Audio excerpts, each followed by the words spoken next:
Judy Justice, weekday afternoons at 3 on News Channel 6. WJBF.com. Click, click.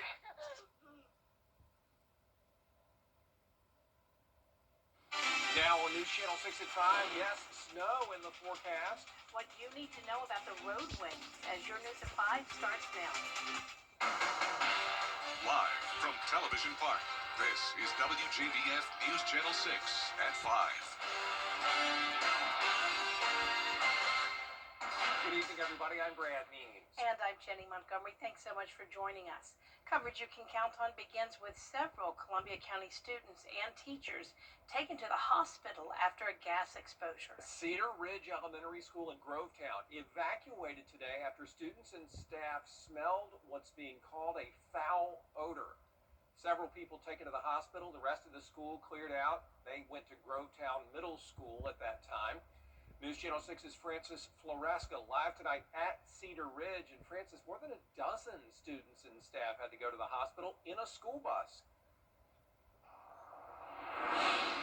That's right, Brett and Jenny. At least 14 students and staff have been taken to the hospital, Wellstar MCG. So we kind of don't know what's going on right now with that.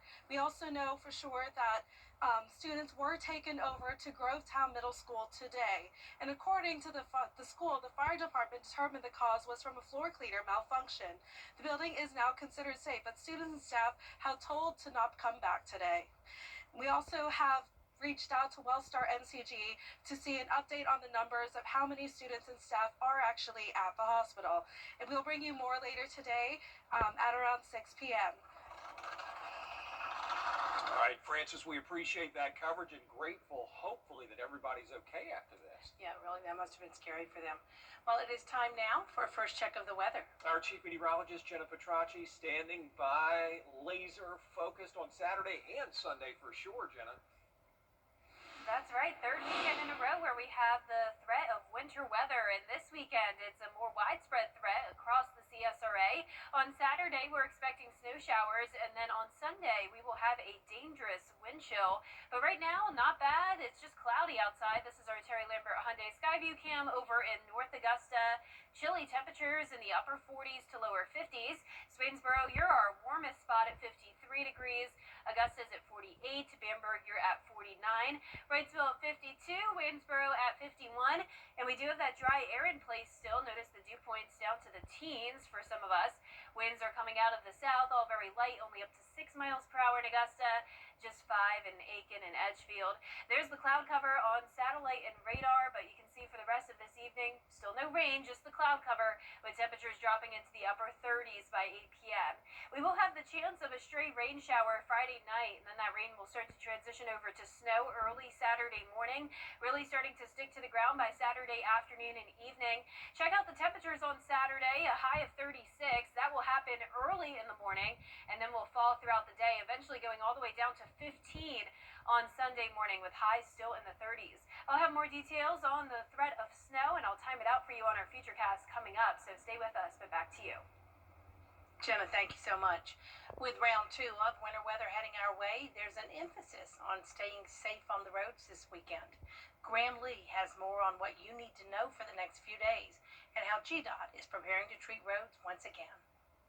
Sadie Michaud owns the CSRA driving school in North Augusta. She says road safety is an emphasis in each class, especially when it comes to changing weather conditions. We always go through any type of adverse conditions in class, so most important thing I tell students, if they don't have to be on the road in adverse weather, don't be on the road. Last week, GDOT treated state routes across our area to make the roads safer for drivers. Crews are getting ready to do that once again, but they'll only be treating certain routes because of the potential size of the storm. We're going to be focusing on interstates first, then some of those critical, high-priority, multi-lane state routes. And one big change is we're not going to get all the lanes. So if it's a 2 lanes each direction kind of road, like rural sections of I-20, we're only getting the outside lane and the ramps. If it's 3 lanes, we're just getting the 2 outside lanes. Workers are also planning to plow roads during the expected snowstorm and after it falls. Volk says they will treat roads based on priority. We got more than 50 pieces of equipment equipped to be able to plow and salt roads. Just treating by priority again, so interstates will get treated first, just trying to get one lane passable in each direction, and we'll move on down the list to high priority, medium, and then low. Experts say if you do need to drive, make sure headlights and brake lights are working properly and to use extreme caution coming to intersections and turns. Always apply the accelerator and brakes gently. You don't ever want to make aggressive hits to the brake or the accelerator in these kind of conditions. And if you do go into a skid, you need to steer in the direction of the skid, or steer into the direction that you want the vehicle to go. GDOT also continues reminding the public to watch out for brine trucks and stay at least 100 feet back. They say drivers should not expect the roads to stay clear even after plows have passed. In Augusta, Graham Lee, WJBF, News Channel 6. The Salvation Army with an urgent plea for new donations. The Center of Hope is Augusta's only overnight shelter that lets families stay together, providing safe lodging, meals, and essential support for those struggling with homelessness. They need blankets and towels right now. Those kinds of things, blankets, hand warmers, towels, sometimes we give that out to the community as well. So like you see these blankets here, this is for anyone. This store is for anyone. Anyone who needs to get an extra winter coat or needs mittens or beanies, that kind of stuff, they can come here and grab those things. But the big need that we're seeing is because we have such a high demand in clients right now. You can bring blankets and towels to the Center of Hope on Green Street or just donate money on their website. Aiken volunteers are getting started on the annual Point in Time count. They'll visit encampments to count the number of people without shelter and document their needs. That data will be used to help determine how much funding the county can receive to assist them. Lost Sheep Ministries is coordinating this year's event. Is we need to find out how many people are out there so that we can get the funding back into the county. That's the big thing about the pit count. It gives us an opportunity to show the government what we're lacking. So when we do that, the more that we get, the better we become, helping our unsheltered people. The count runs through Sunday. Augusta leaders admit it was a difficult decision to have to wait for more information about a critical audit. Commissioners approved the audit of the housing department 8 months ago after the federal government said the city improperly handled rental assistance funds. That cost Augusta more than $8 million. City leaders say they need to clarify some items in the audit, but say, yes, it was a tough decision to delay the release. I think it was because we know that the constituents are waiting for an answer. However, we just didn't want to give them an incomplete answer. So we just want to make sure that they have all the information necessary. The audit is costing the city $63,000, and this request for clarification is probably going to make that even more. The city says it should have the new work back next month. After nearly 7 years of planning and fundraising, the city of Thompson is finally breaking ground on Phase 1 of the downtown park. Today, the community celebrated with that groundbreaking ceremony. Once completed, the park will include an amphitheater named after blues legend Blind Willie McTell. There will be a picnic shelter and restrooms. Phase 2 of the park will add a playground and a splash pad. So far, the city has a little over $3 million of the $4.8 million needed to complete the project. City leaders say the park will have a big impact on the community. It's one of those things that's been long anticipated for our community because we're just super excited about everything that it's going to bring here to our downtown. You know, downtowns, if you have a really thriving downtown, it also kind of helps with your whole economic, floor plan and outlook for the community and for people that are wanting to visit here. Construction on Phase 1 of the park has already begun. It's expected to be finished by the end of September. It's been nearly 2 years since an undocumented immigrant killed 20. Still ahead, a vigil for a man killed during an encounter with ICE agents. Why nurses in Augusta are honoring his life after the forecast. It's dry for now, but rain will be possible tomorrow night, which will then transition over to snow as we go into Saturday morning. That snow will really start to stick in the afternoon and evening hours, followed by a big drop in temperatures on Sunday with a harsh wind chill. I'll have your full May for 6 forecast when we return.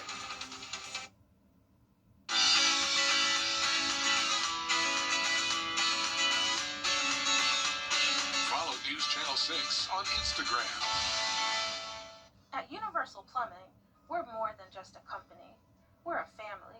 We're growing the next generation of skilled professionals and investing in the well-being of our neighborhoods. With flexible schedules, 401k matches, and competitive health benefits, we support your journey to success. Join the Universal Plumbing family, where real work meets real rewards. Your future starts here. So I've heard Fisher Investments is a fiduciary. Just show your phone. You wouldn't have your ex officiate your wedding. Do you, Jake? Liar? Cheater? Gaslighter? So why have anyone but America's largest injury law firm handle your injury case? With over $30 billion recovered for our clients, there's a reason to go big. Gaslighter, coitus crier, he's got more red flags than a bullfighter's attire. Morgan & Morgan, America's largest injury law firm. The starts of... Now, your most accurate forecast with WJBF Live 5 for 6. Welcome back. It's a cloudy Thursday night as we start out with our Terry Limbert Hyundai Skyview Cam in Thompson, Georgia. We're 48 degrees, a light northeast wind at 6 miles per hour. Low humidity. We do still have some dry air in place with these chilly temperatures. It was a bit warmer today, at least got into the 50s for some of us, but north of I-20 we're now down into the 40s. Cloud cover for everyone, but no precipitation chances for now. High pressure's in control, but this low pressure system is going to be moving in, and that's going to be our winter weather maker. So Friday still looking dry. We're going to be in the upper 20s in the morning, more clouds than sunshine, and then we'll climb into the mid 50s in the afternoon. The temperatures are going to play a very important role in this snowfall forecast. So let's start out Friday at 6 p.m. You can still see some 50s, but it's definitely going to cool down north of I-21st, potentially getting down to that freezing mark by midnight. This is when we'll have some of that precipitation moving in, and it will start out as rain, and then we'll transition over to snowfall early Saturday morning, starting in our northern counties and then moving south as those temperatures cool down across the board. So we're actually going to reach our high temperature of around 35 early Saturday morning, and then we fall into the 20s everywhere in the CSRA Saturday afternoon, and this is when that snow is really going to start to stick to the ground and accumulate, and especially by Saturday evening. The surface temperatures will also be well below freezing, and you can see here by the time we get to midnight going into Sunday, we'll even be down into the upper teens, and it's going to stay cold all Sunday morning. It's going to take until we get into the afternoon for us to finally see some melting, as temperatures will finally get to around 33 degrees, but all day Sunday is going to be in the 30s. Here's a look at our futurecast, just showing that rain moving in Friday around 8 p.m. and then there's that changeover indicated by the pink color. So that does not mean ice or sleet. This is just a rain-snow mix. You can see that rain-snow line right around the metro Saturday at 7 a.m. So I do think we'll have that snow coming down, but it just won't really be sticking to the ground yet, since the surface temperatures likely will still be in the 40s at this point. But by the afternoon hours, that's when we'll start to see the accumulation and more widespread snow coming down. It could be heavier at times, and this lasts until Saturday evening. So I think a lot of this will be wrapping up by around midnight. This model does have that show snow lasting until early Sunday morning, but the main threat on Sunday will be the extreme cold, which we'll talk about in a moment. For Saturday, we have that winter storm watch for the entire area for 2 to 5 inches of snowfall. I still wouldn't rule out the possibility of parts of Saluda, Edgefield, and Aiken County even getting over 5 inches. Augusta expected to get around 2 to 3, and then lower totals in our southwestern counties. But the entire CSRA does have a good shot at seeing that snow. Very similar to last year when we had that snow January 21st. This was the first time Augusta saw snow since 2022. You can see some places like Wrightsville got up to 5 inches, and Augusta got 1.7. So I do think there's a pretty good chance that we could see more than that this time around. Now, this is going to be a dry snow. That's good news when it comes to the roads being less dangerous. There's still that threat, of course, but not as bad as if it were a wet snow. And with the dry snow, it's better for sledding and snow angels, not so good for building snowmen and snowballs. But your driving safety tips, be sure to accelerate and decelerate slowly, reduce speed, avoid locking up brakes, and if you can, just avoid being on the roads altogether from Saturday afternoon through Sunday morning. Remember, Sunday morning, it gets bitter cold, 0 to 5 degree wind chill. You can see our Futurecast model showing a lot of places at that 0 degree mark. Can't even rule out some negative values as well. So the Viper 6 alert day continues through Sunday morning, as we will have that snow on the ground still with the harsh temperatures, and then some black ice will still be possible on Monday morning for anything that doesn't completely melt and dry up. And then next week, staying chilly, highs in the 50s, lows in the 20s and 30s. All right, thanks, Jenna. We appreciate it. A vigil last night in Augusta for Alex Preddy, the man killed after an altercation with ICE. Up next, a journey across the ocean. Now, one sailor is attempting to beat the odds after the break. At Lionel's. A sailor is attempting a journey from California all the way to Japan. And he's doing it without the use of his eyes. Delaney White has his story. Hiro Iwamoto started losing his sight when he was just 13, but that hasn't stopped the sailor from reaching his goals and pushing the limits of what's possible. Don't limit yourself, Let's make impossible possible together. That's the motto of Hiro Iwamoto, a San Diego-based sailor who's planning to do what's never been done before, a solo sail between San Diego and Japan, completely blind. He first attempted this in 2013, and we're talking totally visually impaired, can't see a thing. The first attempt was short-lived. 6 days into the 2013 trip, you hit a whale. But Hiro was determined, and with the help of a guide, he completed a trans-Pacific voyage in 2019. After losing his sight at the age of 13, Iwamoto says he's consistently chosen challenge as his path forward, sailing through barriers. Now he's setting out to achieve new goals, planning to end his next trans-Pacific journey in his hometown in Japan. I want to do this myself, and I talked to the project manager here, and let's do it. Because of you cannot see, it doesn't mean you cannot do this. To accomplish his goal, he's relying on his other senses. I feel more senses than sight. So I feel the wind, and wind on the cheek, and the sunlight, and the sun warmness. He also uses a number of different gadgets, such as an app called Lena that converts data to voice. Lena, wind speed true. Wind speed true 14 knots. And a camera on the boat, sending data through Starlink. So that anyone can see on the land what's going on and what kind of action I'm taking. On Tuesday, a surprise Challenged Athletes Foundation grant from sailing legend Malin Burnham was given to support Iwamoto's journey. There is no limit for Hiro. Hiro can do whatever he wants. Hiro plans to do a non-stop, solo, trans-Pacific journey in the spring of 2027. All the best to him for sure. That does it for us for this half hour. There is more coverage you can count on at 5:30. Including the White House negotiating with Senate Democrats on their demand to separate DHS funding from the government fund package. That story and more next.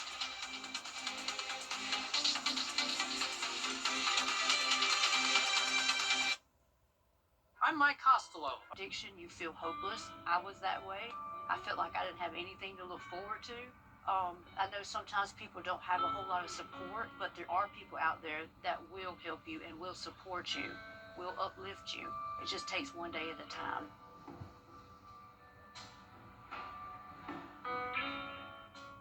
Join News Channel 6 as we present The Giving Gown, devoted to making sure that all young women feel beautiful on prom night.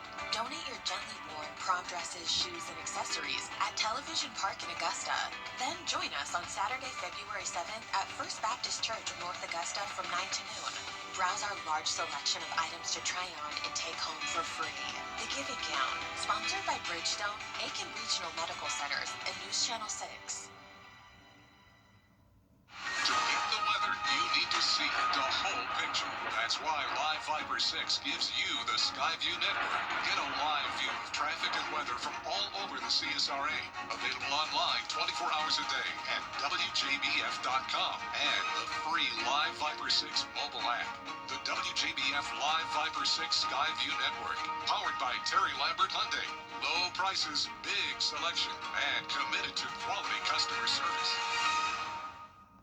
The Live Viper 6 Skyview network, sponsored by Terry Lambert Hyundai. Live from Television Park, this is WJBF News Channel 6 at 5:30. Good evening, everyone. I'm Dee Griffin. Thanks so much for joining us. Topping today's local headlines, several Columbia County students and teachers were taken to the hospital after a gas explosion or exposure. It happened at Cedar Ridge Elementary in Grovetown. Students were taken to Grovetown Middle after the situation.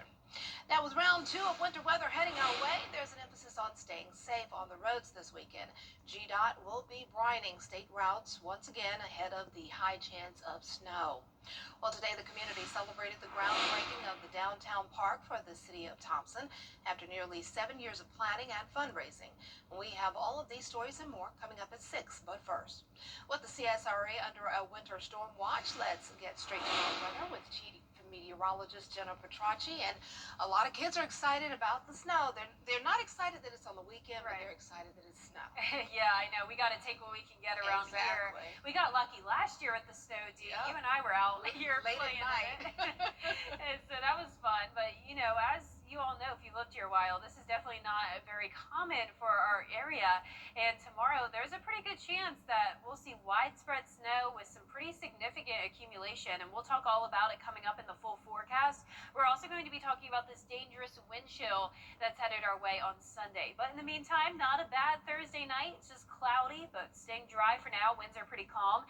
We had a low of 27 this morning and then a high of 53. So you know the drill. Another below average day. Currently, we're in the 40s and 50s. 48 in Augusta, 50 in Louisville, Avenger at 49, Aiken at 46, 44 in Saluda, and still at 50 in Sandersville. We have very dry air in place with dew points in the teens and 20s. And once again, those winds are very light coming out of the south, only at 6 miles per hour at Augusta and Aiken. So overcast skies sticking around this evening with temperatures falling into the upper 30s by 8 p.m., 37 at 9. It is going to be another really cold night with a low of 27, but then warming up a bit more tomorrow afternoon to 55. We'll have some rain move in Friday night, and then that rain will transition over to snow Saturday morning, and we'll really start to see that stick Saturday afternoon into the evening hours. And once we get to late Saturday night, that's when those temperatures will really drop. 15 on Sunday morning, and the winds will be making it feel much colder than that. I'll have all the details on this winter weather forecast coming up, but back to you, Dee. All right, thanks so much. We'll see you in a few minutes. Coverage you can count on continues with lawmakers on Capitol Hill ramping up us. Coming up, Yahoo making a comeback, new features for a smartphone, and more. It's all new, and it's trending up next. A few rain showers on Friday night, which will then transition over to snow on Saturday morning. That snow will have trouble sticking at first, but then it will start to accumulate on the ground as temperatures fall into the 20s on Saturday. Then we'll drop into the teens on Sunday morning with the wind chill down to around 0. And it's staying chilly all next week as well. I'll have your full Viper 6 forecast after what's trending. Hello, this is the Collect. Inspires their community and improves the lives of people around them. If you know a deserving recipient, visit WJBF.com and fill out the nomination form. Celebrating Black Excellence 365, only on News Channel 6. What's with all the goats? Goat. George's outstanding attorney team? Have you been injured in a car crash? Call George C. Injury Lawyers and get the GOAT on your side. Hurt? Call all 9s now. Live Viper 6 weather team is coverage you can count on. Welcome back, everyone. It's time now for a look at what's trending. A 2-year-old boy from the UK has broken 2 Guinness World Records involving billiards. It's not AI. Meet Jude Owens. He became the youngest person to make 2 kinds of trick shots called a pool bank shot and a snooker double pot. It's part of the game called snooker. It's like pool, but with a twist. As you can see, Owens does it all by himself, holding the pool stick and using a stool to reach the table. Apparently, the toddler has also has a massive following on social media. Some people say, I am saying this is AI because I can't do it. Others say, this is a world champion in the making. So we'll be hearing about him over the years, I'm sure. Well, sticking with champions, LeBron James was caught in his emotions last night. The King returned to Cleveland. And I know they call him the King, but Michael Jordan really is the King. Don't argue with me. Don't argue. Michael Jordan is the King and the GOAT. Anyway, this King, as they call him, returned to Cleveland to play against the team that drafted him, the Cavaliers. LeBron caught tearing up during the first quarter last night. The Cavs showed a tribute video showing some of his highlights in Game 5 of the 2007 Eastern Conference Finals. James played 11 seasons in Cleveland, if you can remember, and won a title with them in 2016. He scored 11 points last night, but the Lakers lost. LeBron says he hasn't made a decision on his future just yet. But last night may have been his final game in Cleveland. He is great. He is great. Though I don't take that from him. He's a great player, but y'all, the King really is Michael Jordan. Come on. You know? Okay. But LeBron is great. Shaquille is great. Yeah, but the King is Michael Jordan. Anyway, Yahoo is jumping into artificial intelligence with its search engine, an electric car model retiring out, and Samsung's new feature for latest Galaxy phones. Rich Jamir has the latest. Here's what's happening in the tech world.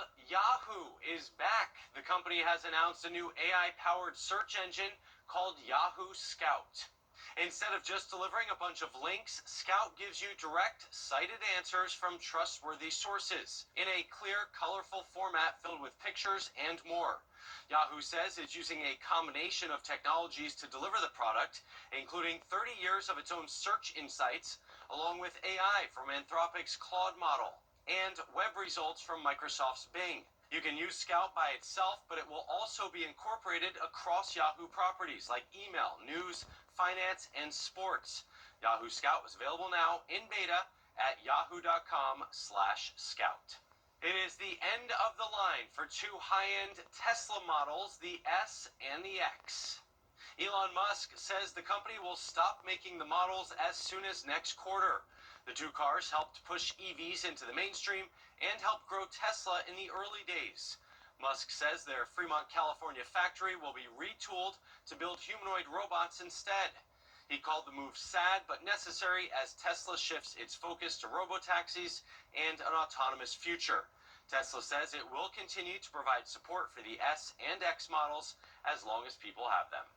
Samsung is getting ready to add a new layer of privacy protection to its latest Galaxy phones. The company teasing a new hardware and software feature that seems to mimic the effects of a privacy screen protector, one that doesn't let you see the screen from off angles. The goal is to stop prying eyes when you use your phone in public places. You can decide when to activate the feature, and it seems to be baked into the screen itself. Samsung says it took them 5 years to develop it. The company is expected to unveil their S26 lineup of smartphones the last week of February. I'm Rich DeMuro. That's Rich on Tech. Okay, so you know that means that Apple and all of the others, Google, they're all going to try to outdo Samsung. So let the competition continue there. And again, do not call me or text me about LeBron James. I said what I said. But I'm always down for that kind of petty. Michael Jordan is the GOAT and the King. Anyway, let's see. A lot of people are saying that the meteorologists are kings and queens because they are predicting snow.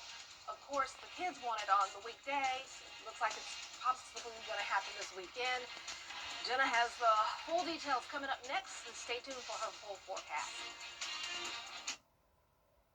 Jerry Lambert here, and we've got In Cheddar TV, we've got big hair and even bigger personalities. You big dummy. We've got cool guys. Thank you. You have great taste. Classy ladies. Sometimes I can be pretty stunning. And strange characters. You can get wholesome family time. Mine, we're a happy family. Or, not. Because no matter what you're looking for, Antenna TV has something for everyone. Watch today on WJBF 6.3. The CSRA's favorite news app is now even better, with easier access to local news, weather, and live streaming video. Download the News Channel 6 mobile app. Now, your most accurate forecast with WJBF Live Viper 6. Welcome back. Check out this snowy view up in Pennsylvania. This is what the CSRA could be looking like tomorrow. We are expecting snow across the CSRA. It's going to be a winter wonderland for a lot of us, and it's also going to be bitter cold. So right now we're at 48 degrees. This is pretty warm compared to what we're going to see over the weekend. The northeast wind is coming in at 6 miles per hour. We still have some dry air in place with dew points in the 20s. Around the CSRA, we're ranging from around 41 to 50 degrees. Here's our satellite and radar. Very cloudy out there, but no rain for now as high pressure continues to keep us dry.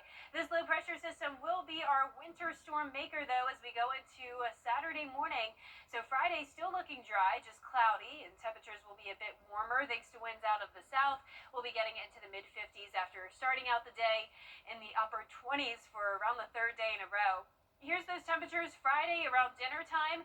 We will start to cool off in our northern counties first, but notice we're still well above freezing at this point. Once we get to midnight, that's when some places could touch that freezing mark, and that's when we could have that changeover from rain to snow, and it will become more likely around the 6 to 7 o'clock hour Saturday morning, but it really won't start to stick and accumulate on the ground until we get to around lunchtime on Saturday and then continue throughout the day, and that's all because of the temperatures. So we need those temperatures to be well below freezing at the surface to see that accumulation, and you can see here with temperatures, actual temperatures in the 20s, of course the surface will be at that freezing mark, if not below as well. And then we'll start to fall into the teens Saturday night. It is going to be so cold Sunday morning, so I really want you to stay put from around noon on Saturday until noon on Sunday until these temperatures start to warm up and we have that sunshine, which will lead to melting, but that snow is going to last all Saturday night into Sunday. So here's our future cast. Friday at 8 p.m. we'll start to see that light rain push in, and then you can see this pink color here indicating that changeover from rain to snow. So no ice or sleet expected. This is just a rain and snow event. So Saturday morning, this is when you could start to see some of those snowflakes fly, but once again, a lot of it won't be sticking yet because of the surface temperatures being above freezing. Then once we cool down in the afternoon, that's when we'll see that accumulation. So we'll actually reach our high temperature of around 35 during the morning. At this point in time, we are in the 20s, and notice the entire CSRA has a good shot at seeing that snowfall. And I do think a lot of this will be done by around midnight on Sunday, but this model does have it lasting in our southeastern counties until around 6 a.m. on Sunday. The winter storm watch goes from Friday night until Sunday afternoon. Once again, it won't be until around 12 to 1 p.m. Sunday where we'll see those temperatures warm up, leading to some melting. So 2 to 5 inches of snowfall expected across the board, with some places even over 5 inches. That threat of the significant snowfall would be in Saluda, Edgefield, and eastern Aiken counties. Augusta will be around 2 to 4 inches, and then lower totals in our southwestern counties, with a lot of places not getting over an inch. Here's a look at last year, though, to refresh your memory. Wrightsville got 5 inches of snow. Augusta got 1.7. So I do think we'll see more snow than that this year, and it's going to be a dry snow, which is good for the roads. I still want you to be careful, but it's not going to be as dangerous as a wet snow would be. The dry snow is also better for sledding and snow angels, but not as good for snowmen and snowballs. Now, we have that extreme cold watch as well Saturday night into Sunday. Wind chill from 0 to 5 degrees.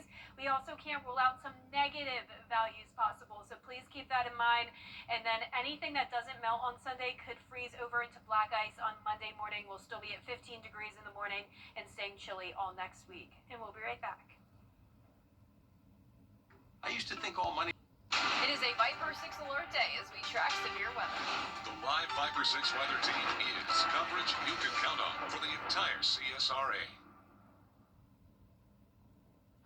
A new device on the market is flying off the shelves, the Tin Can phone. It looks like an old school landline, plugs into the wall, but it runs on its own Wi-Fi. Parents can approve who the kids can call and who can call them.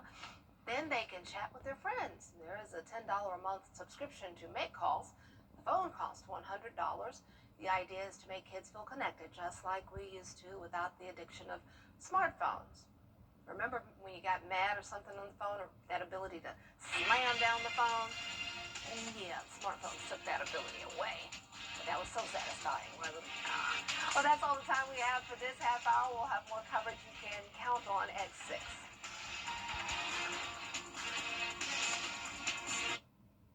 You can't always choose the weather, but you can choose your weather app. Go with the most accurate and most trusted, the Live Fiber 6 mobile app. Download it today. Dad, it's your shot.